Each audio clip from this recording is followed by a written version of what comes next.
నమస్తే welcome to LG TV news ముందుగా headlines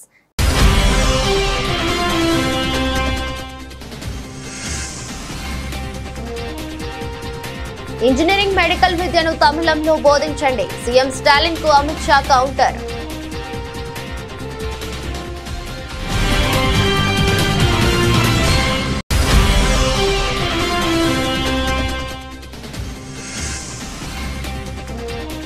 KCR తో భేటీలో ఆ విషయం మాట్లాడు కవితకు ఎంపీ రఘునందన్ మాస్ సవాల్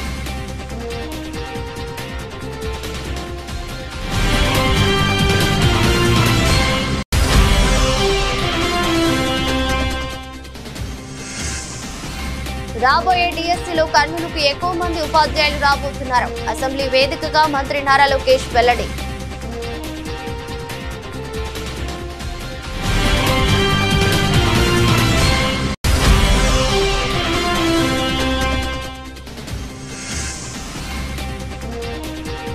బీసీలకు 42% రిజర్వేషన్లు ఎస్సీ వర్గీకరణపై సమగ్ర చట్టం కేబినెట్ నిర్ణయం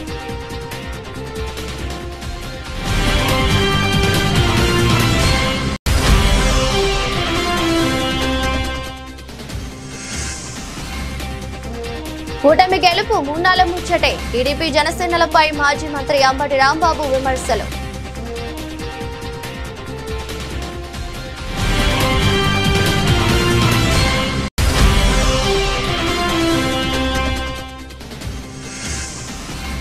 మానకోటలో మిర్చి రైతుల ఆందోళన పంటను మార్కెట్లోకి అనుమతించాలని డిమాండ్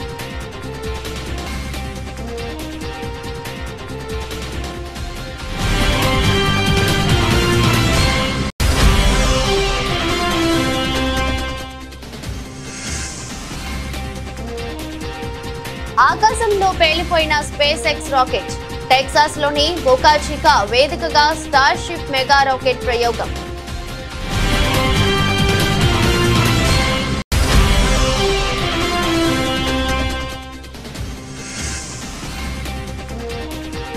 మా కుటుంబంపై తప్పుడు ప్రచారం సాగుతుంది అందుకే ఈ వివరణ వీడియో విడుదల చేసిన గాయని కల్పన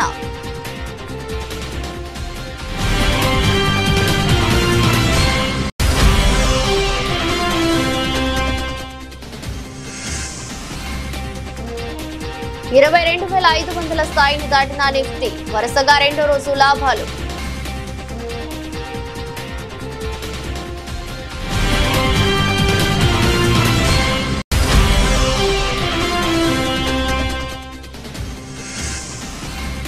ఎల్లుండి champions trophy final Sunil Gavaskar సూచనలు కొన్ని అంశాల్లో మెరుగైతే ఫైనల్లో తిరుగు ఉండదని సూచన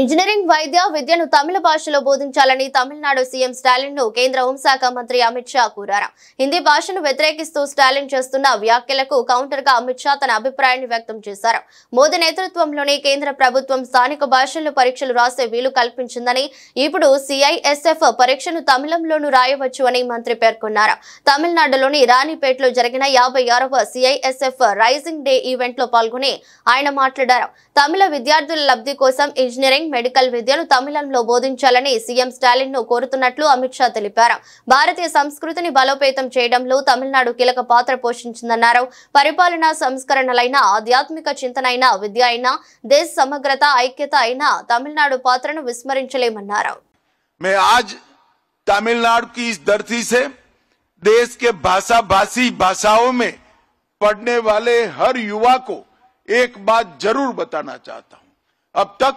सीएपीएफ की भर्ती में आपकी मातृभाषा का स्थान नहीं था आप बंगाली में सीएपीएफ की परीक्षा नहीं दे सकते थे आप कन्नड़ में नहीं दे सकते थे आप तमिल में भी नहीं दे सकते थे नरेंद्र मोदी जी ने निर्णय किया कि सभी 8वीं सूची की अनुसूची की भाषाओं में अब हमारे युवा परीक्षा दे पाएंगे तमिलनाडु के युवा भी अब तमिल में परीक्षा दे पाएंगे इस मौके पर मैं तमिलनाडु की धरती पर आया हूं तो तमिलनाडु के मुख्यमंत्री को भी आग्रह करना चाहूंगा कि कई राज्यों ने पहल की है मेडिकल की शिक्षा और इंजीनियरिंग की शिक्षा में स्थानीय भाषा में अभ्यासक्रम बनाए गए हैं।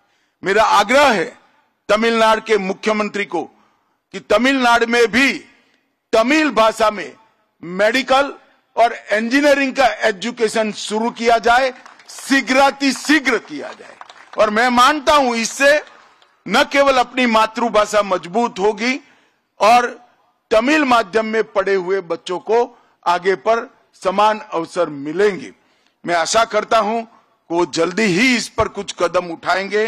मैं 2 साल से कह चुका हूं, पर अभी तक कोई परिणाम नहीं मिला है।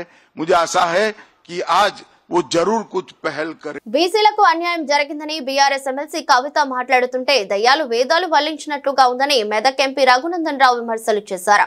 గజ్వేల్ పట్టణంలో ఇవాళ మెదక్ ఎంపీ రఘునందన్ రావు మీడియా సమావేశం ఏర్పాటు చేశారు. ఈ సందర్భంగా ఎంపీ రఘునందన్ రావు మాట్లాడారు. కవితకు బీసీలపై చిత్తశుద్ధి ఉంటే కేసీఆర్ తో మాట్లాడి పార్టీ ప్రెసిడెంట్ పదవి బీసీకి ఇప్పించాలని సవాల్ విసిరారు. శాసనసభలో పార్టీ ప్రతిపక్ష నాయకుడిని బీసీ నేతకు ఇవ్వండి, శాసన మండలిలో కూడా మరో బీసీ నేతకు ఇవ్వాలని ఛాలెంజ్ చేశారు. ఇచ్చిన 4 మంత్రి పదవులు బీసీలకు ఎందుకు ఇవ్వరని ఎంపీ రఘునందన్ రావు ప్రశ్నించారు. ఈటెల రాజేందర్ బీఆర్ఎస్ లో ఉన్నప్పుడు బీసీలో పెద్ద సామాజిక వర్గానికి చెందిన ఈటెలను మధ్యలోనే మంత్రి పదవి నుంచి ఎందుకు తీసేశారని ఎంపీ రఘునందన్ రావు నిలదీశారు. కేసీఆర్ కుటుంబానికి పదవులు కావాలి, మరి బీసీలకు పదవులు ఎప్పుడు ఇస్తారని ప్రశ్నల వర్షం కురిపించారు. ఈ రోజు ఫామ్ హౌస్ చర్చలో కేసీఆర్ తో తాను చెప్పిన విషయంపై కవిత మాట్లాడాలని సవాల్ విసిరారు. ఢిల్లీ ముఖ్యమంత్రి అవకాశం వస్తే బీజేపీలో ఒక మహిళకు ఇచ్చామని గుర్తు చేశారు. మొదటి 5 ఏళ్ల బీఆర్ఎస్ పాలనలో ఒక మహిళకు కూడా మంత్రి పదవి ఇవ్వలేని ఒకే ఒక కేబినెట్ ఈ దేశంలో ఏదైనా ఉంటే అది కేసీఆర్ కేబినెట్ అని విమర్శించారు. బీజేపీని విమర్శించే ముందుగా బీఆర్ఎస్ చేసిన తప్పులు సరిదిద్దుకోవాలని చెప్పారు. బీజేపీ వైపు వేలెత్తి చూపించే బదులు ముందుగా బీఆర్ఎస్ నేతలు తప్పులు సరిదిద్దుకోవాలని మెదక్ ఎంపీ రఘునందన్ రావు హితవు పలికారు. టీచర్స్ ఎమ్మెల్సీ ఎన్నికలలో చాలా మంది టీఆర్ఎస్ ఎమ్మెల్యేలు ఉన్నప్పటికీ కూడా పోటీ చేయడానికి ధైర్యం చేయక టీఆర్ఎస్ కు ప్రజలు బీఆర్ఎస్ ఇచ్చిందని ఫామ్ హౌస్ కి పరిమితమైన వాళ్ళు ఇవ్వలేదా మళ్ళీ మీటింగ్ పెడుతుర్రంట. మీటింగ్ పెట్టి ఎవరిని ఎమ్మెల్సీ చేయాలని చూస్తారంట.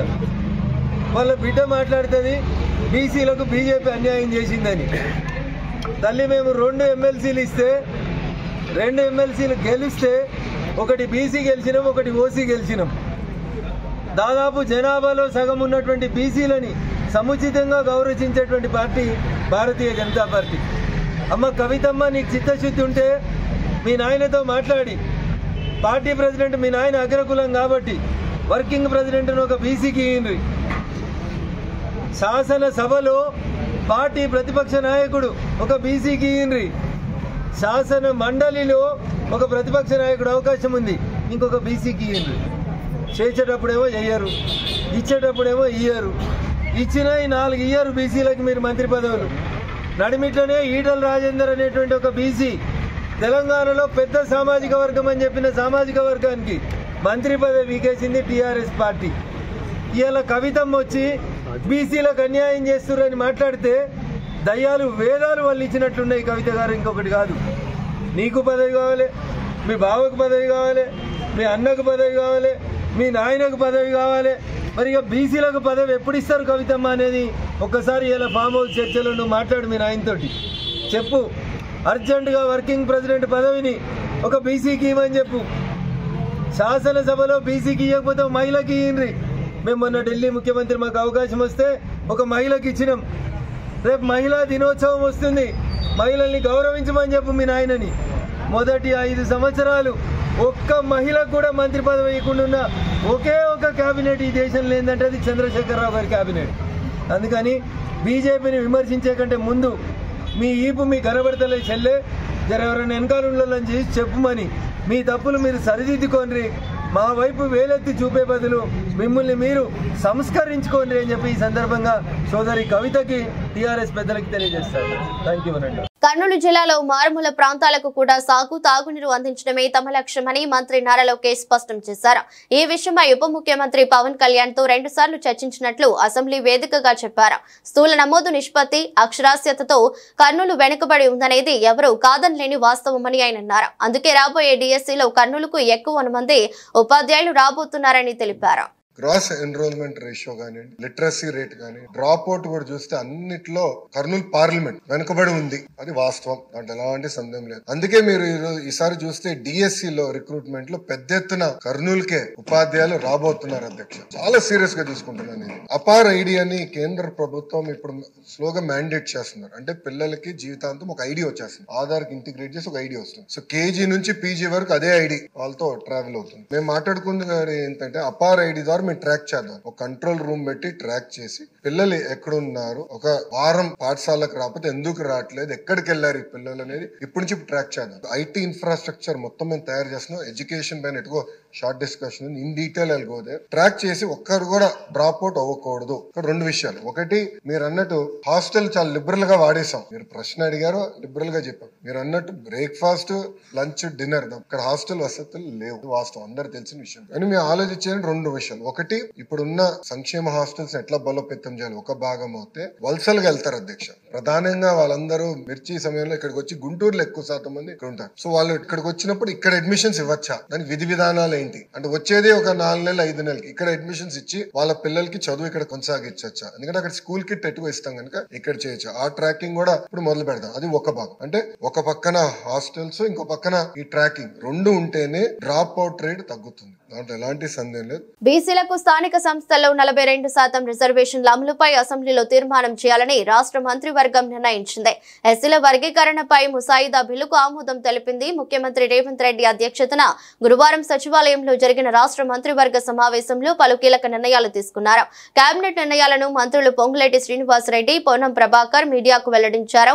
బీసీలకు స్థానిక సంస్థల ఎన్నికలతో పాటు విద్యా ఉద్యోగాల్లో 42% రిజర్వేషన్ల అమలుకు 2 వేర్వేరు తీర్మానాలు ప్రవేశపెట్టి అసెంబ్లీలో ఆమోదిస్తామని మంత్రి పొన్నం ప్రభాకర్ తెలిపారు. ఇక ఎస్సీ వర్గీకరణపై చట్టం చేసేందుకు సిద్ధంగా ఉన్నామని మంత్రి పొంగులేటి తెలిపారు. భవిష్యత్తులో ఎలాంటి న్యాయపరమైన చిక్కులు రాకుండా రాబోయే అసెంబ్లీలో చట్టం తేవాలని నిర్ణయించామని, ఆ మేరకు ముసాయిదా బిల్లుకు ఆమోదం తెలిపామని అన్నారు. పార్లమెంట్ నియోజకవర్గాల పునర్విభజనపై deputy CM Bhatti Vikramarka, Congress senior నేత జానారెడ్డి ఆధ్వర్యంలో అఖిలపక్ష సమావేశాన్ని నిర్వహిస్తామని, సమావేశ నిర్ణయాలను కేంద్రానికి నివేదించాలని నిర్ణయించామని చెప్పారు.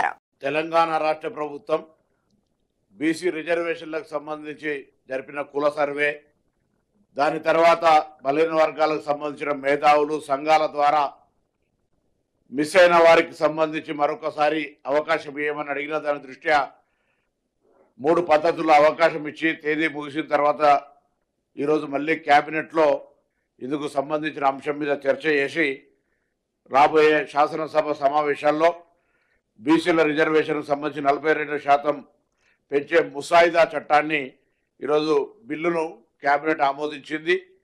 ఈ సందర్భంలో స్థానిక సంస్థలకు 42%తో పాటుగా విద్యా సంస్థలు, ప్రభుత్వ ఉద్యోగుల్లో కూడా 42% ఇవ్వాలనేటువంటి 2 వేర్వేరు తీర్మానాలను ప్రవేశపెట్టడంతో పాటుగా గతంలో 2017లో గత శాసనసభలో 37% చేసిన తీర్మానాన్ని తిరిగి వాపస్, ఎందుకంటే ఒక బిల్ వాపస్ అక్కడ ఉండగా చేయడానికి వీల్లేదు కాబట్టి ఆ బిల్ వాపస్ తీసుకున్న దానికి సంబంధించి కూడా ఆ రిజర్వేషన్ పాత బిల్లును వెనక్కి తీసుకోవాలనేటువంటి నిర్ణయాన్ని కూడా ఈరోజు కేబినెట్ తీసుకుంది. దీనివల్ల బలహీన వర్గాలకు సంబంధించి ప్రభుత్వం చెప్పిన విధంగా కమిట్మెంట్గా ముందుకు పోయేటువంటి మార్గాన్ని ఈరోజు కేబినెట్ తిరిగి ఆమోదించడం ద్వారా గతంలో 4వ తారీఖు ఫిబ్రవరి 2024 నాడు ఆమోదించి 4వ తారీఖు ఫిబ్రవరి 2025 నాడు ఏ విధంగానైతే అసెంబ్లీలో నివేదిక పెట్టినామో, నిర్ణయం నుంచి నివేదిక దాకా ఇది తిరిగి ఈ శాసనసభ లోపల ఈ యొక్క చట్టాన్ని తీసుకొచ్చి తద్వారా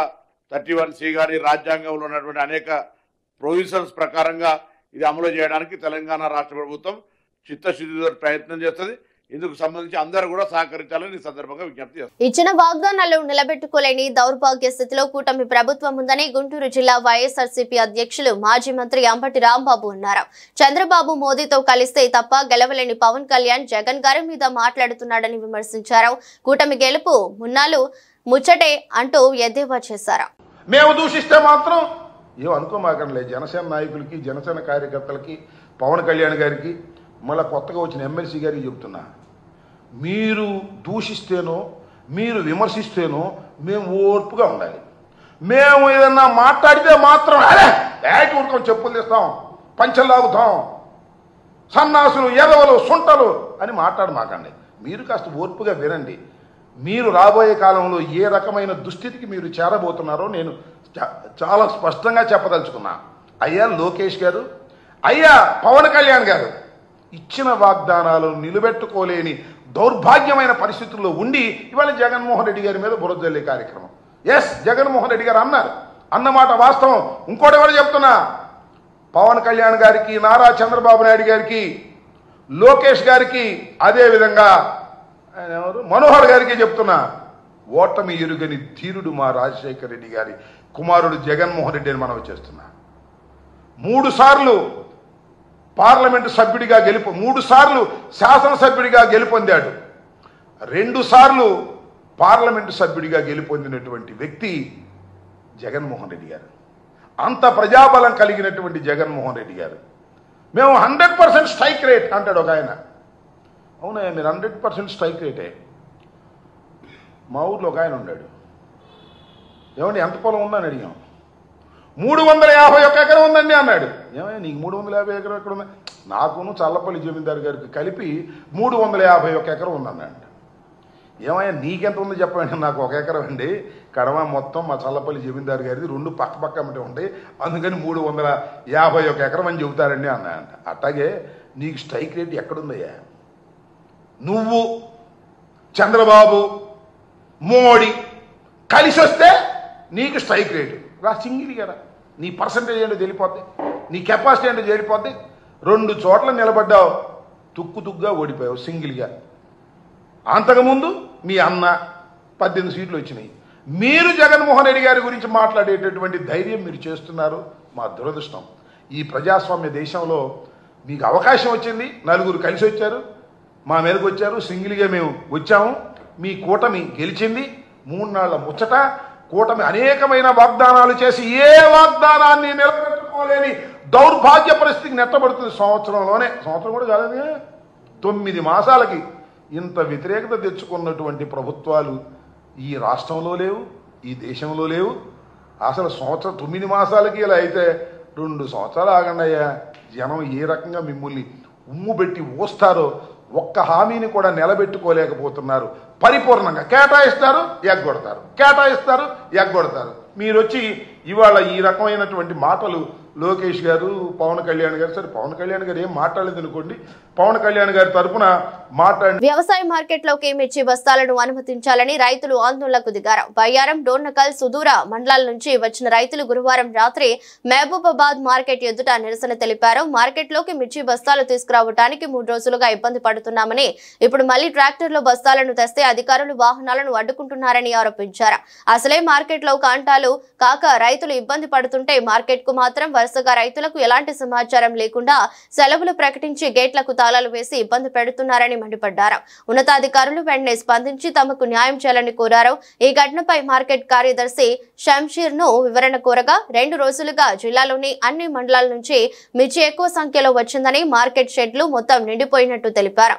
శుక్రవారం మార్కెట్ కు సెలవు ఇవ్వడం వల్ల వాహనాలను లోనికి రానివ్వటం లేదని పేర్కొన్నారు.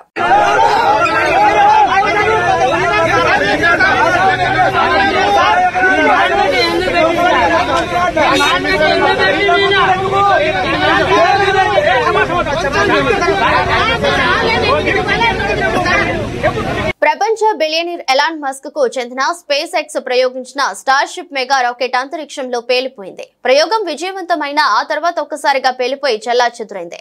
టెక్సాస్ లోని బోకా చికాలో నిన్న సాయంత్రం 5:30 స్టార్షిప్ రాకెట్ ను ప్రయోగించారు. తొలుత రాకెట్ విజయవంతంగానే నింగిలోకి దూసుకెళ్లింది. ఆ తర్వాత ఒక్కసారిగా పేలిపోయింది. దాని నుంచి భారీ శకలాలు కిందకి దూసుకొచ్చాయి. ఫ్లోరిడా, బహమాస్ ప్రాంతాల్లోని ఆకాశంలో ఈ శకలాలు నిప్పులు కక్కుతూ రాలడం కనిపించింది. ఇందుకు సంబంధించిన వీడియోలు వైరల్ అవుతున్నాయి. దీనిపై స్పేస్ ఎక్స్ స్పందించింది.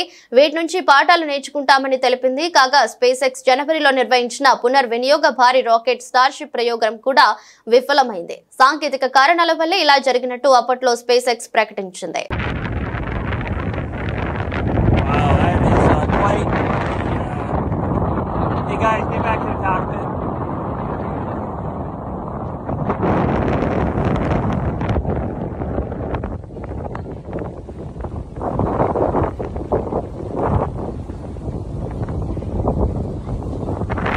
మీడియాలో తమ కుటుంబంపై తప్పుడు ప్రచారం సాగుతుందని, ఈ అంశంపై తాను వివరణ ఇవ్వాలనుకుంటున్నానని, తన భర్తతో తనకు ఎలాంటి విభేదాలు లేవని వివరిస్తూ గాయని కల్పన ఒక వీడియోను విడుదల చేశారు. ప్రస్తుతం ఆమె ఆసుపత్రిలో కోలుకుంటున్నారు. కూతురితో గొడవ, భర్తతో విభేదాల వల్ల ఆమె ఆత్మహత్యాయత్నం చేసిందని ప్రచారం సాగుతుంది.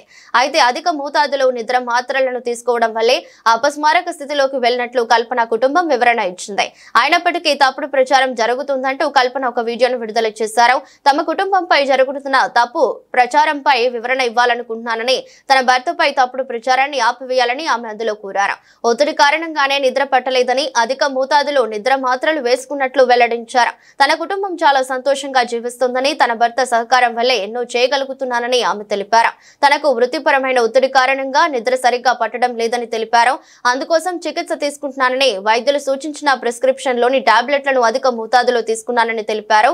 అందువల్లే స్పృహ తప్పి పడిపోయినట్లు చెప్పారు. తన భర్త సరైన సమయంలో స్పందించారని, అలాగే తమ కాలనీ వాసులు పోలీసుల సహకారంతో ఇప్పుడు కోలుకుంటున్నానని పేర్కొన్నారు. త్వరలో పాటలతో మళ్లీ అందరినీ అలరిస్తానని తెలిపారు. తన జీవితంలో తనకు తన భర్త అతిపెద్ద బహుమతి అని, ఆయన సహకారం వల్లే నచ్చిన రంగాల్లో రాణిస్తున్నానని తెలిపారు. కాబట్టి తప్పుడు ప్రచారం చేయవద్దని విజ్ఞప్తి చేశారు. తన ఆరోగ్యం గురించి చాలా మంది వాకబు చేస్తున్నారని, వారందరికీ ధన్యవాదాలని ఆమె వీడియోలో పేర్కొన్నారు. నమస్కారం, నేను మీ కల్పన రాఘవేందర్ని. న్యూస్ లో, మీడియాలో నా గురించి, నా భర్త గురించి ఒక తప్పైన ఒక విషయం సర్క్యులేట్ అవుతుంది. దాని మీద ఒక క్లారిటీ ఇవ్వడానికి ఈ వీడియో నేను చేస్తున్నానండి. First of all I have to say I'm 45 years old. ఈ ఏజ్ లో నేను PhD చేస్తున్నాను, LLB చదువుకుంటున్నాను. అన్ని మా హస్బెండ్ ఎంకరేజ్మెంట్ వల్ల. సో చాలా విషయాలు చేస్తున్నాను. And for today's musical industry I'm trying to update my self. I'm trying to do different kinds of concerts. ఇవి అన్ని స్ట్రెస్ వల్ల నాకు అసలు నిద్ర పడట్లేదు. చాలా సంవత్సరాలు నిద్ర రాకుండా కష్టపడుతున్నాను. సో డాక్టర్ దగ్గర ఇన్సోమ్నియా ఇష్యూస్ కి ట్రీట్మెంట్ తీసుకునేటప్పుడు నాకు కొన్ని ప్రిస్క్రిప్షన్ ఇచ్చారు. ఆ ప్రిస్క్రిప్షన్ లో ఉన్న మెడిసిన్ ఆ పర్టికులర్ డే డోసేజ్ కొంచెం ఎక్కువ తీసుకున్నాను కాబట్టి స్పృహ తప్పి అన్కాన్షియస్ పొజిషన్ కి స్టేట్ కి వెళ్లిపోయాను. భారత స్టాక్ మార్కెట్ ప్రామాణిక సూచీలు వరుసగా 2 రోజులు లాభపడ్డాయి. ట్రేడింగ్ లో సెన్సెక్స్ 609.86 పాయింట్లు బలపడి 74,340.09 వద్దకు చేరుకుంది. నిఫ్టీ 207.40 పాయింట్ల వృద్ధితో 22,544.70 వద్ద స్థిరపడింది. అంతర్జాతీయ మార్కెట్లో ముడి చమురు ధరలు గణనీయంగా తగ్గిన నేపథ్యంలో మార్కెట్ దిగ్గజం రిలయన్స్ ఇండస్ట్రీస్ షేర్లలో జోరుగా కొనుగోలు జరగడంతో పాటు అమెరికా అధ్యక్షుడు డొనాల్డ్ ట్రంప్ టారిఫ్ల విషయంలో కాస్త మెత్తబడటం మార్కెట్ ర్యాలీకి దోహదపడ్డాయి. ఈక్విటీ మదుపరుల సంపదగా పరిగణించే BSE నమోదిత కంపెనీల మొత్తం మార్కెట్ క్యాపిటలైజేషన్ 4.54 లక్షల కోట్ల మేర పెరిగి 397.58 లక్షల కోట్లకు చేరుకుంది. నయారా ఎనర్జీ గతంలో ఎస్ఆర్ ఆయిల్ తన మైనారిటీ షేర్ హోల్డర్ల నుంచి 2.59 కోట్ల షేరును ఒక్కొక్కటి 731 చొప్పున తిరిగి కొనుగోలు చేయనున్నట్లు తెలిపింది. IIFL క్యాపిటల్ సర్వీసెస్ అనుబంధ విభాగమైన IIFL facilities services open market లో బ్లాక్ డీల్ ద్వారా హైదరాబాద్ కు చెందిన అవంతి ఫీడ్స్ లో మరో 4.4% వాటాను 470 కోట్లకు దక్కించుకుంది. ఈ మంగళవారం కూడా IIFL సర్వీసెస్ అవంతి ఫీడ్స్ లో 4.4% వాటాను 435 కోట్లకు కొనుగోలు చేస్తుంది. ఛాంపియన్స్ ట్రోఫీ ఫైనల్లో భారత తుది జట్టులో ఎలాంటి మార్పులు అవసరం లేదని సునీల్ గవాస్కర్ సూచించారు. దుబాయ్ వేదికగా ఆదివారం న్యూజిలాండ్ తో టీమిండియా ఫైనల్ మ్యాచ్ ఆడనుంది. ఈ నేపథ్యంలో గవాస్కర్ మాట్లాడుతూ గత 2 మ్యాచ్లలో 4 స్పిన్నర్లతో ఆడారని, ఇప్పుడు కూడా అదే విధంగా జట్టు కూర్పు ఉండాలని చెప్పారు. కొన్ని అంశాలలో భారత జట్టు మెరుగైతే ఫైనల్లో తిరుగుండదని ఆయన పేర్కొన్నారు. ఓపెనర్ల నుండి ఇప్పటి వరకు భారీ ఆరంభం దక్కలేదని, ఫైనల్లో వారి నుండి మంచి ప్రదర్శన ఉంటుందని ఆశిస్తున్నానని ఆయన పేర్కొన్నారు. కొత్త బంతితో ఆరంభంలో కొన్ని వికెట్లు తీయాలని, కనీసం 2 నుండి 3 వికెట్లు తీస్తే ప్రయోజనం ఉంటుందని పేర్కొన్నారు. మిడిల్ ఓవర్లలో పరుగులను నియంత్రిస్తున్నప్పటికీ వికెట్లు తీస్తేనే ప్రత్యర్థి జట్టుపై ఒత్తిడి పెరుగుతుందని వ్యాఖ్యానించారు. చక్రవర్తి, కుల్దీప్ లను జట్టులోకి తీసుకోవడం మంచి నిర్ణయమని సునీల్ గవాస్కర్ అన్నారు. పరిమితి ఓవర్లలో డాట్ బాల్స్ ను వేయడం కీలకమని, ఈ విషయంలో వారిద్దరూ మంచి ప్రదర్శన చేస్తున్నారని ప్రశంసించారు. దుబాయ్ పిచ్ నుండి మంచి సహకారం అందుతోందని వ్యాఖ్యానించారు. వార్తలు ముగించే ముందు మరోసారి హెడ్లైన్స్.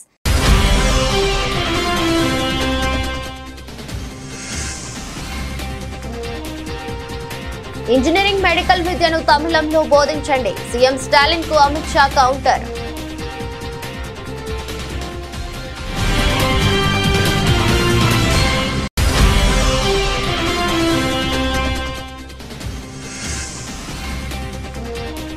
కేసీఆర్ తో భేటీలో ఆ విషయం మాట్లాడు. కవితకు ఎంపీ రఘునందన్ మాస్ సవాల్.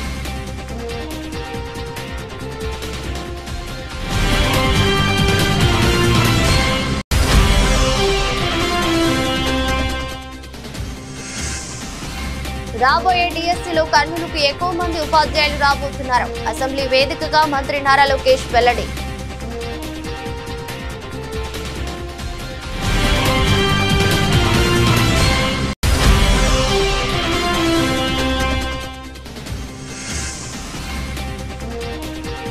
బీసీలకు 42% రిజర్వేషన్లు. ఎస్సీ వర్గీకరణపై సమగ్ర చట్టం కేబినెట్ నిర్ణయం.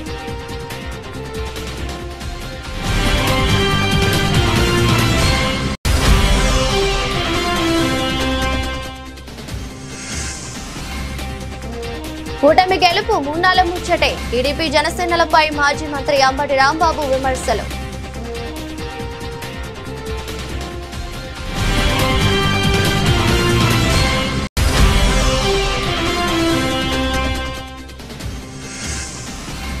మానకోటలో మిర్చి రైతుల ఆందోళన. పంటను మార్కెట్లోకి అనుమతించాలని డిమాండ్.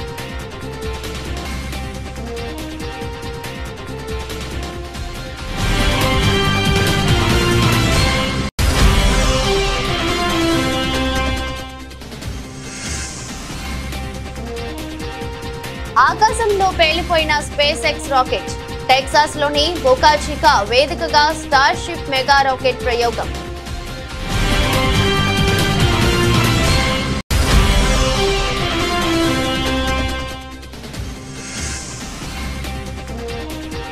మా కుటుంబంపై తప్పుడు ప్రచారం సాగుతుంది, అందుకే ఈ వివరణ.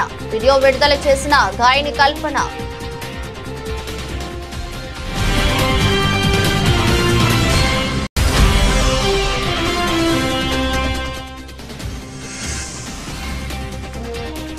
$22,500 స్థాయిని దాటిన నిఫ్టీ. వరుసగా రెండో రోజు లాభాలు.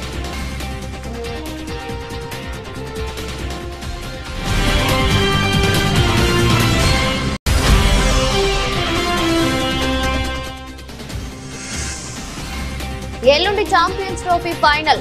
సునీల్ గవాస్కర్ సూచనలు. కొన్ని అంశాల్లో మెరుగైతే ఫైనల్లో తిరుగు ఉండదనే సూచన.